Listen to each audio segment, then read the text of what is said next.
Alright, hello everyone, and welcome to another episode of More Content Talk. That's the only show that cuts through the glam, the glitz, and all the bullshit to bring you the truthiest news that we can find. Guess what, everyone? I'm not alone tonight. It's 2 shows in a row where it's not me blathering into the microphone. Say hi, Melissa. Hi. You're supposed to say hi, Melissa. Into the... Hi. There we go. Yeah, that works. Okay. So, tonight's topic is different, I think, than other ones that we've done. I had seen an incident on social media that inspired this topic, but it's also one that I've been thinking about for a while and about doing a show about for a while. And it's about feminine sexuality and patriarchy. It turns out, if you actually look into patriarchy, it's very important to the functioning of that patriarchy to control and manipulate human sexuality in general, but female sexuality in particular. To some people that may be shocking, to some people that may be like, well, yeah, but looking into the history of it is definitely very interesting. So the reason I was inspired to do this, like I said, is because I saw this incident on social media. People were having this discussion. Okay, like, is this, people on social media are adults, at least, most of the time. I mean, I we're supposed to act in an adult manner. So this person in particular made a decision to raise money for charity. Doesn't matter who they are. And in order to do so, they said, hey, if I'm going to raise money, and if I get this, if I reach my goal, I'm going to show my breasts, like, on Twitter. This was for a good cause. Person ended up getting money out of it, and so this is what was done. They bared their chest on Twitter, and for the most part, the reaction was positive, but there were also some very negative, kind of like archaic reactions. Like, I thought you were a woman of good character. I thought you were a good person. Some very kind of nonsensical. Bad person because you showed your breasts, huh? Yeah, basically. And yeah, so yeah, it's actually it's rather insulting, because what's weird about like breast in particular is that they're not sexual organs. So just the whole idea behind the censorship of breast is weird, in my opinion. I don't know. What do you think about that? That's interesting. I never really thought about it that way. But I see what you mean. Do you think it's normal that women are expected to cover their chest but men aren't?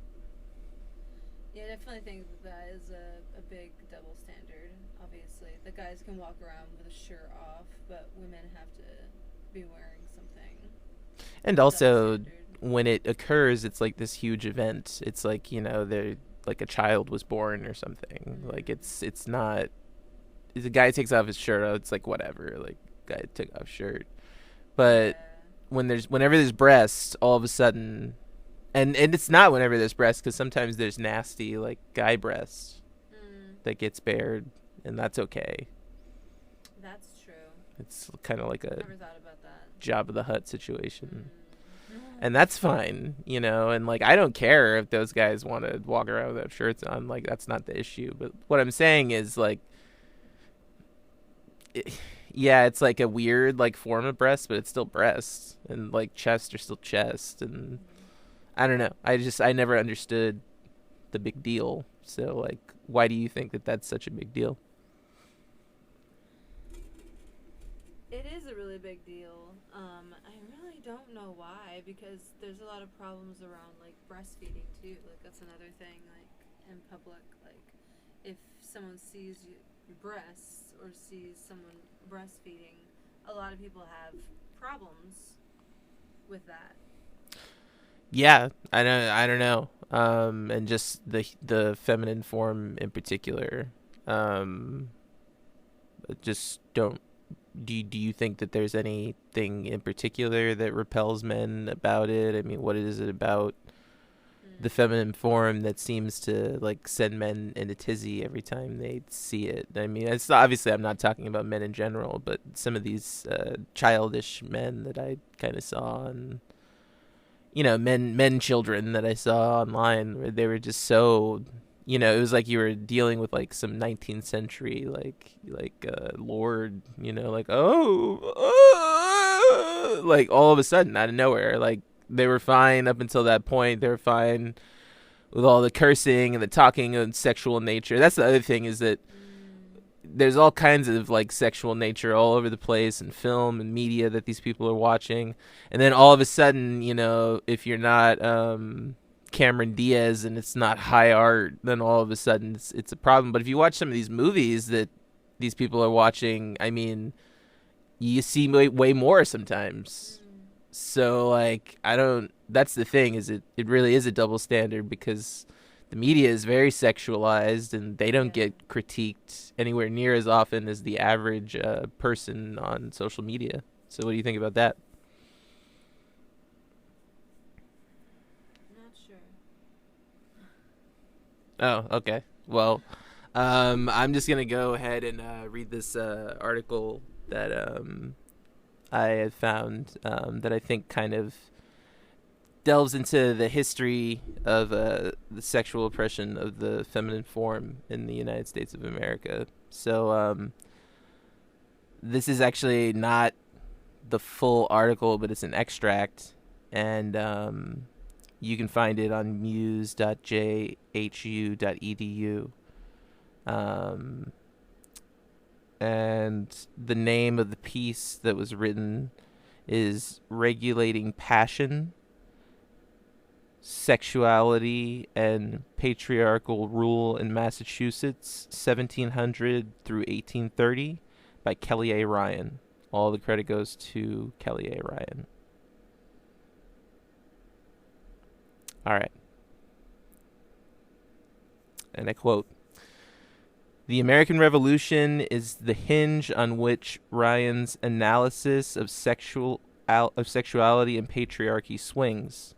The first half of the book focuses on how elite white men use their status as patriarchs to control the sexuality of white women, poor white men, African Americans, and Native Americans through the legal system, while simultaneously ensuring that their own sexual indiscretions remained shielded from public scrutiny. The statistical evidence Ryan has assembled from court records is very persuasive, and her analysis of the legal system's regulation of white women's sexuality is a highlight of the book. The court records plainly show that by 1760, only women were facing criminal prosecution for unmarried sex in Massachusetts. Unwed fathers were not, however, subject to the same fines or physical punishments as unwed mothers in the late colonial period. What is striking that the courts continued to punish white women for fornication even in cases where they married the child's father or suffered a miscarriage. As Ryan notes, the court's interest in such cases had little to do with the maintenance of the child and a great deal more to do with punishing white women for sexual activity outside of marriage." All right, so just to sum up there, because it may be a bit academic, I think it's pretty straightforward, actually. But what Ryan is not only saying, but is actually proven, is that not only were women oppressed in the United States in early colonial America, but it was written into the law specifically having to do with sexual acts. And so it provides a context for the oppression of female sexuality in America today because it's in the law. It's literally written into the laws that delegate this country's behavior. And you can say, well, we have new laws that negate that, and that's fine. But, you know, it's like saying, well, racism doesn't exist anymore because we made some laws and, you know, now we can all go home. And it's the same problem that keeps popping up over and over again. And that is that it's okay for men to run around and fuck whoever they want. That's okay. Or, you know, if a guy wants to take his shirt off, he wants to have a kid outside of wedlock, whatever you want to do. But a woman is different, and she's considered a whore. Yes. And that's accepted in America. That's accepted. And therein lies the problem, is that it's always been about suppressing feminine sexuality, because you know what happens when you're sexual? You gain power. That's interesting. Sure. And this is why what's really interesting is that even if you look into you know, the sexual lives of, say, like very powerful people, they're sexually adventurous for the most part. They're not reserved, right? And a lot of times when people see that, they say, oh, this is because the person's disturbed. Why are you assuming that? Look, it's your body, and you have a right to make choices and do what you would like with it. And what you don't have a right to do is go around telling other people what's normal and what's not normal. As long as these people are not hurting people, if they're not hurting anyone. I mean, think about this. This is the nonsense of the 21st century that we supposedly live in. A woman takes off her shirt in the privacy of her own home and films it and puts it on their account and is automatically almost attacked for doing that. That's arcane. It's not progressive. It's not secular at all. Because this is a hyper religiosity that was written into the law specifically to keep control of the feminine form and the feminine psyche, while, you know, the good lords are out, you know, sticking their poonces inside of whatever they can find. The good ladies are at home tending to the flock, as the good shepherds are out spreading their seeds. And in the meantime, they're using the Bible. And so you see these people, they say, well, I don't understand how these people could act like that and be Christians. Here you go.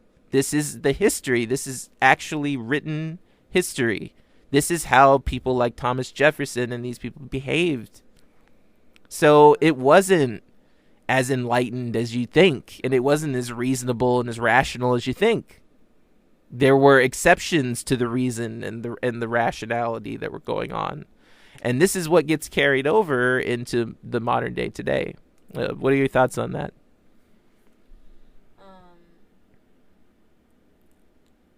I definitely notice a double standard when it comes to sexual activity with men versus women. Men, the more you have, it's like the cooler you are, the better you are, the more you succeeded. Whereas with women, the more you've had, the dirtier you are.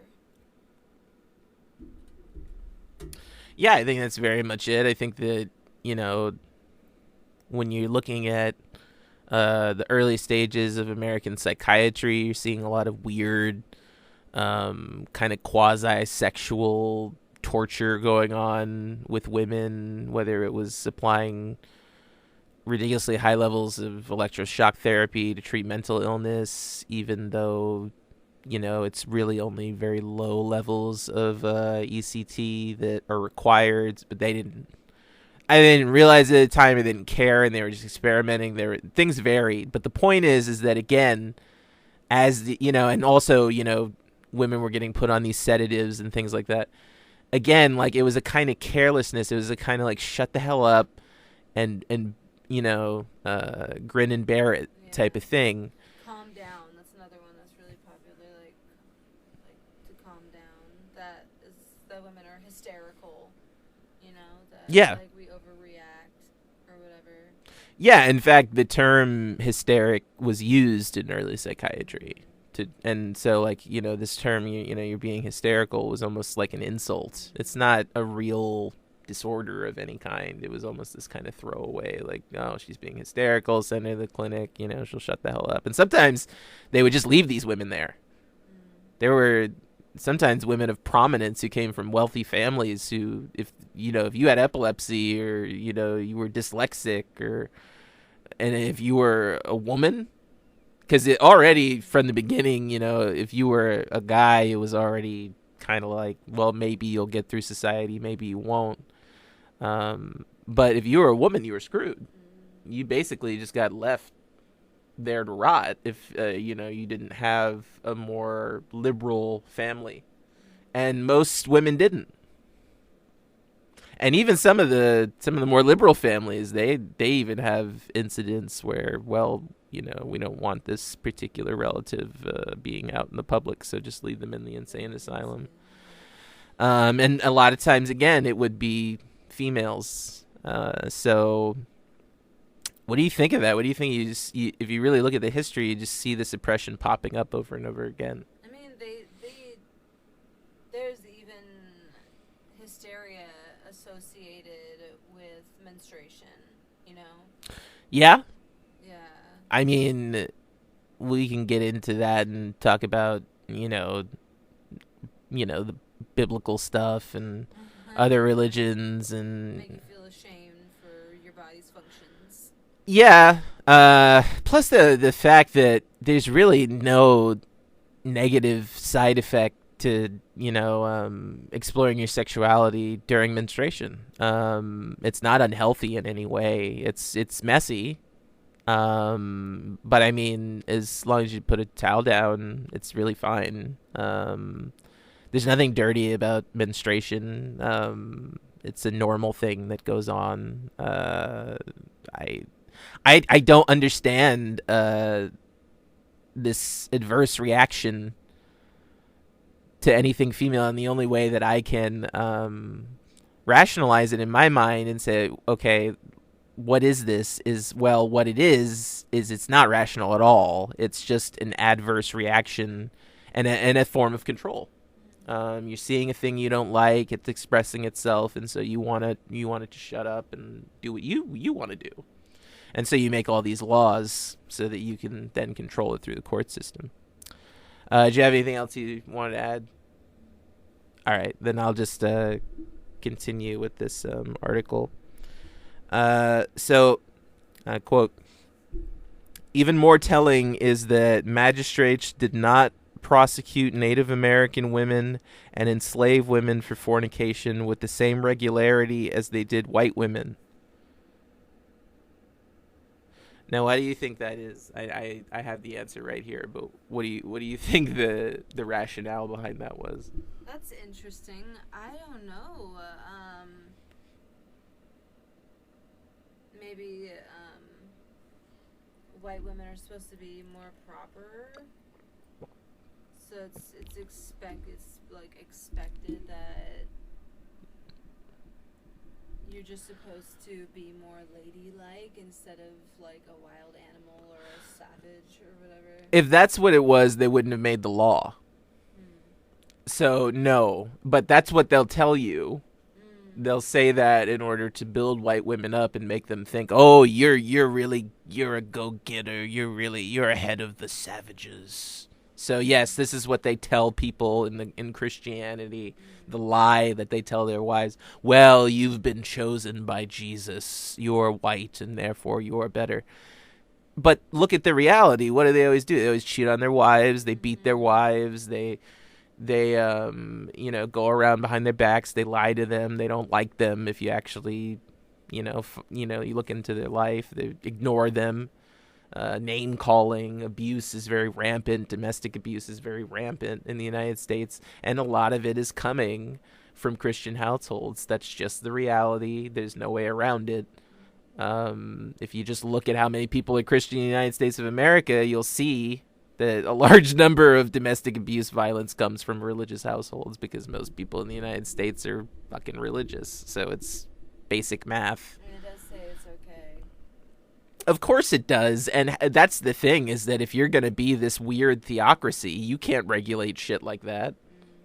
That's their right. They can do it according to your fundamentalist ideals and your idea that it's okay to just let everyone worship however the fuck we want.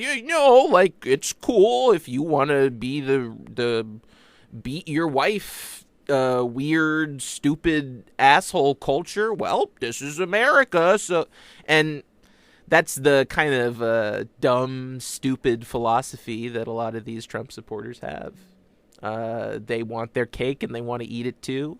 And if it involves throwing the cake up against the wall and smacking it around, so be it.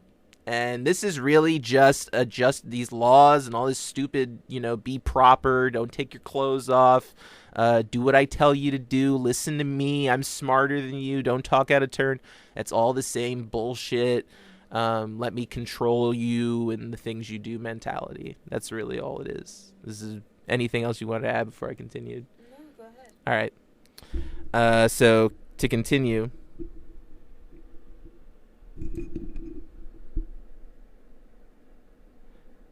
such prosecutions would have brought the sexual indiscretions of elite white men and slaves and servants out of the shadows and into the public eye. The courts only seem to take an interest in cases of infanticide when the loss of an enslaved woman's child would have resulted in a loss of property for her master.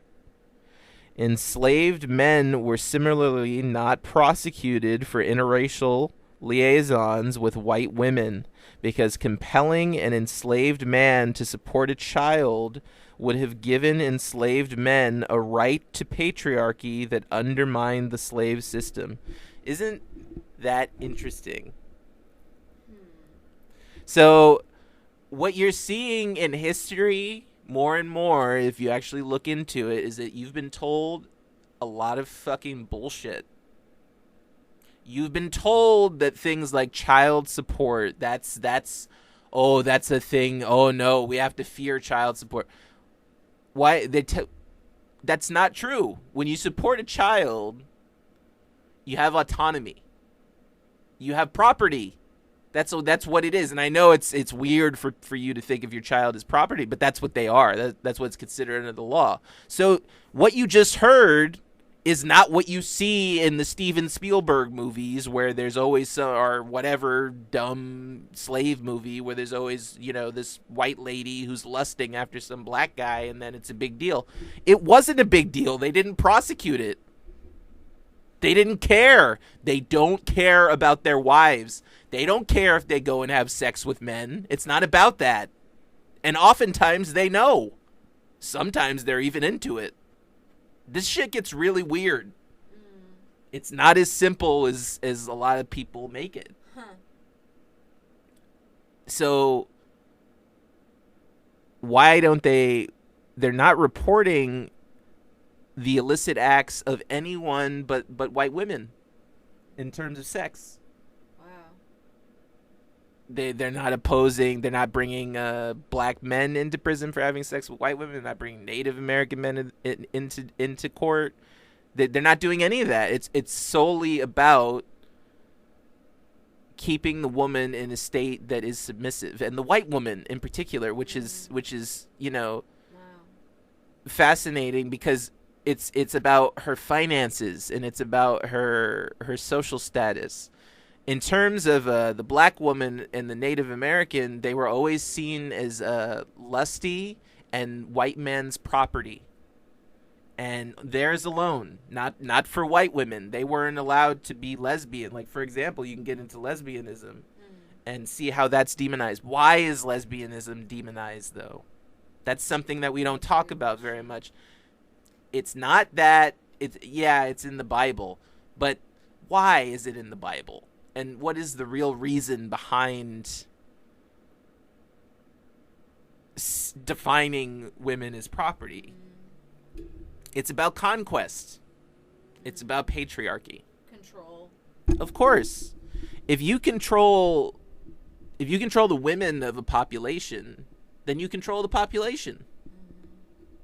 Because it's really women that drive men to act. Wow. Now, granted, that's not every man, but it's most. It is still, like, regardless of, like, whether you're asexual or homosexual. Unfortunately, though you're lovely people, you're not the majority of the population yet. So you have to deal with that dichotomy. And it doesn't have to rule your life. That's not what I'm saying. But it should be in the back of your mind. Like, okay, what's really going on here is they don't have a problem with sex. That's why that politician in Hungary, he got caught. And he was in a gay orgy. So you see that? And here's the thing. It's not, I guarantee you he's not gay. I don't think he's gay. And I know that seems really weird to people. That seems like, well, why would you have sex with gay men then? Because you're exceptional. You're a masculine, wonderful Grecian super demigod. And that's how these men see themselves, these white men who make these laws to say, okay, this is what you can do sexually, this is what you can't do sexually. They see themselves almost like Adonis, They can do it. Other people can't, but they can. Sure. Yeah. Another double standard again. Of course. Yeah. Like, for example, look at, like, the whole Jeffrey Epstein thing. It's okay for him to run around and act like a complete idiot and do whatever. But, I don't know, Janet Jackson's top falls off. It's a fucking international. Oh my God. We got to talk about it for years. We got to discuss this. Should women be allowed to sing in public anymore? I don't know. There might be a costume malfunction. Who knows? We don't know what's going to happen. We don't know what they're going to do. I mean, they talked about that for years and years and years. And then anytime Madonna has a concert, it's like, the gates of hell have opened, and, it's this crazy, she's coming for us. She's going to kill us all. And they have to analyze the concerts and go into death by death. This is the toxic feminist, Nazi propaganda today. And they analyze it in depth and talk, for hours. And you say to yourself, is there anything else that these men do except talk shit about women? No, there isn't, apparently. If you actually look at history, they don't have anything else to do. This is their whole life. They dedicate their lives to making sure that women everywhere have a shit life. And people should know. You have anything you want to add to that before I continue with the article? No, please continue. All right. I don't want to do a show about women and be the only one talking the whole time. Sure, I'd hear about that all day. Okay, and rightfully so. Okay, so here we go. Regulating passion is also innovative for noting the ways in which white men's and women's participation in the American Revolution was not only gendered but highly sexualized. In Ryan's analysis, it is the literal need for manpower during the American Revolution that allows young and poor white men to be welcomed into the body politic as defenders of white women's virtue. The hardiness of white American men, uneffeminated by luxury, was contrasted with the brutality and savagery of the British, as well as their African and Native American allies. Similarly, patriot women's participation in boycotts of British goods was recast as a feminine effort to sexually entice American men with natural, homespun charm, instead of as direct political activity. Therefore, white women's reward for supporting the revolution was male attention rather than liberty or citizenship. What do you think of that? I'm not sure. Lean forward a bit. What? I'm not sure. I'm a little confused. Okay, so basically what they're saying there is that the participation of women politically was sexualized from the beginning. Because instead of being breadwinners or going out and working or even being philosophers, they were instead... Their role is expected to be serving Yes. of the opposite sex. Well, what they became were toys. They became objects of political... they became political devices and pawns because they're using the virtuous femininity of the woman, to kind of appeal to the frontier, normal, everyday white man that he's going to come and be rewarded with her, for coming in and defending her virtue. And so this idea of this hero man that you see coming up over and over again in society that gets updates. Granted, it's been around forever, but the particular American version where it's this kind of G.I. Joe, Ken doll, clean-cut, super fighting Marine that can also herd cattle for some reason, even though that's weird. But and cut down, trees and grow, organic vegetables. But still put on an super American costume and save the world. This all comes from early America. And, his little love interests like Lois Lane, all comes from early America and this obsession with women being these kind of objects in politics as opposed to actually participating in politics. And so you see it all developed right here in early colonial America. Interesting. What do you think about that? I think it's interesting.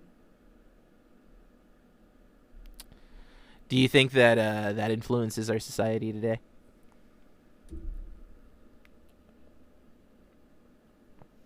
I would say yes. I'm not sure how, but yeah, I would think so. Yeah, I think so too. And going back again to the occurrence on Twitter, do you think that happens if not for all these early American laws? Because I think that laws are cultural more than anything. People like to look at them as kind of these abstract ideas, but they get interpreted into the culture and they become part of who you are.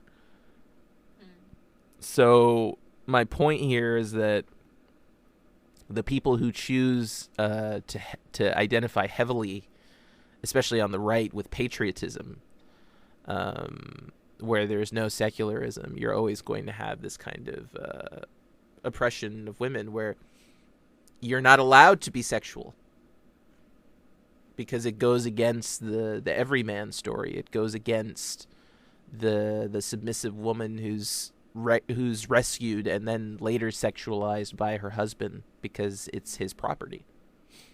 Now that's interesting, the order of the sexualization. Yeah. That there's going to be a sexualization, but it's just like, when does it happen? Mm-hmm. And in that situation, it's after she's like rescued by the man. Yes. Then she becomes sexualized by him. Right, and look at But if she's sexual before, then she's bad. It's and indecent. dirty and naughty and indecent. Yes. And that's the mentality we give to young people growing up, and they take it and translate it into later life. Some of them recognize it and stray from it, obviously. More and more do. But some people never do, and they live their whole lives that way. And it's not healthy to suppress your sexuality. There's nothing scientific about the suppression of sex in any form that leads to wellness. Now, if you're talking about even polyamory, I mean, even you get into that, even that you can't say flat out is bad or spreads disease, because it depends on who you're talking about, what's going on. And so it really is just a form of controlling women. And I really thought we should bring attention to that. And there was another incident where a person had actually had their Twitter account suspended for showing their female form. I believe this happened to be in the form of, like, showing like bondage or whatever, BDSM type stuff, but it wasn't anything like bad. I saw it. It was very artistic. It looked very much like kind of, what was that one movie, 50 Shades of Grey? Like you see a movie like that, or you see stuff like that online, and obviously like people are expressing their sexuality, and that's great. But like when I see that, I automatically think art. I don't like, to me that's not sexual. And to be honest, even showing the boobs, I gotta be completely 100% honest with you. I think you're a child if that offends you. Like, I honestly, like, I don't even want to have a conversation with you, because I don't understand how these ridiculous, like, car calendars and, Sports Illustrated, Girls Gone Wild. I'm not even talking about pornography, because that's not the same thing. Women have far more control as sex workers than they do in their daily life. Women are bombarded with, cheerleaders and half-naked women all the time, and sometimes full-on naked women. And it really does seem more and more that it's not really about the lewdness of the act. It's about that the guy didn't want it at that particular time, and you have to be at the beck and call. Yeah, it's not your choice. Like, right. You have to be ready and willing, ready to go. What's offensive is the choice, and, Twitter is owned by a man. So, I mean, what do you say about that? Like, is that just these laws coming out in new ways? Yeah. That's what it seems like to me, and I think that, if you see people who are stressed out because they're not allowed to be sexual, don't just assume that that person's like some kind of pervert or something. Like, what they're doing is they're fighting for a very old fight for equality.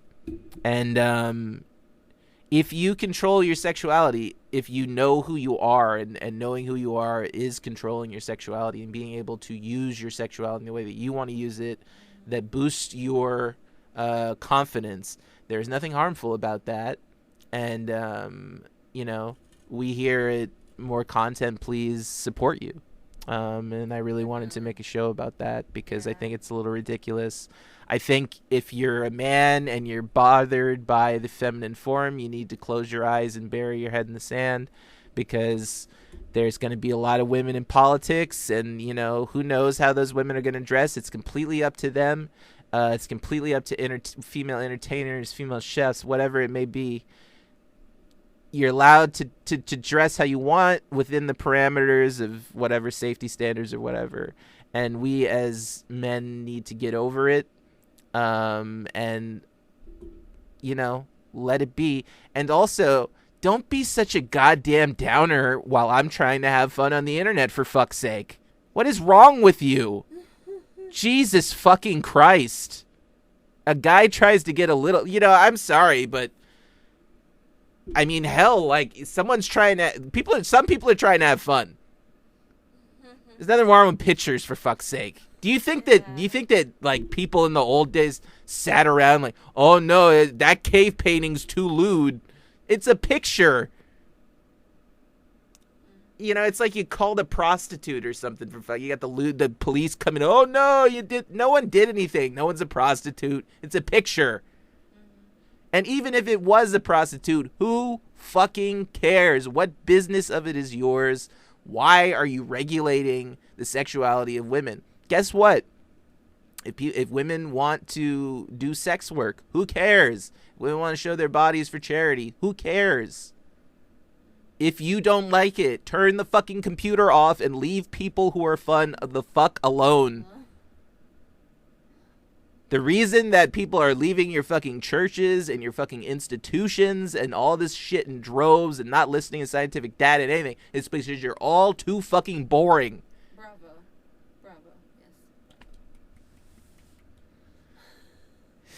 Of course people want to see tits. They have to put up with your stupid bullshit all the time. People need to relax. And thank God for tits, and thank God for Yes. thank your imaginary God for the feminine form, and stop trying to censor it because you're boring and awful. And I could go on and on forever, but I think I'm about done. Do you have anything left to add? No. I think you said it well. Yeah, and there's nothing wrong with sex work either. We have problems with sex trafficking. That's horrible. But don't equate that with sex work. Don't equate. That's a choice that a woman made to do. And sometimes, when you look into sex work, you'll see that it has benefits. And sometimes the benefits are manifold. And so we got to get away from even saying things like, "Oh well, it's not a prostitute." Even that's stupid. So what if it's a prostitute? Who cares? As long as they're taken care of and they're not being abused, we don't have anything to worry about, and we can regulate that if we legalize it. That's just the reality. If it's legalized and there's not a stigma against it, there's less abuse, there's less crime, and it's okay for us to go in and who knows, maybe even with Secret Service, and make sure that people are following parameters. But the more we bitch and the more we moan, the stigma grows, and agencies are discouraged from checking things out because it's not legal, even though it's going to happen regardless. People are going to experiment with sex. They're going to show their bodies, and it's their right. If you really believe in free speech, then you would believe in that. And you know what? If you don't, then just stop citing the Constitution already, because it's ridiculous. And I understand that, like, in the context of the Constitution, it's not constitutional. But guess what? I just proved to you that the context of the Constitution is fucking stupid. And constitutions are meant to be changed. That's why we have amendments, and we can amend constitutions. We don't. The United States is the only one that is married to the Constitution in this way. And when you see laws like this that are specifically directed at oppressing people, you really have to ask yourself why. All right. Well, thank you for joining us on More Content Talk. We've really enjoyed having you with us. Hey, if you'd like, you could always join us on Twitter at more_content PLS. You could also check us out on TikTok at More Content Please MCP. You could also check us out on morecontentplease.org.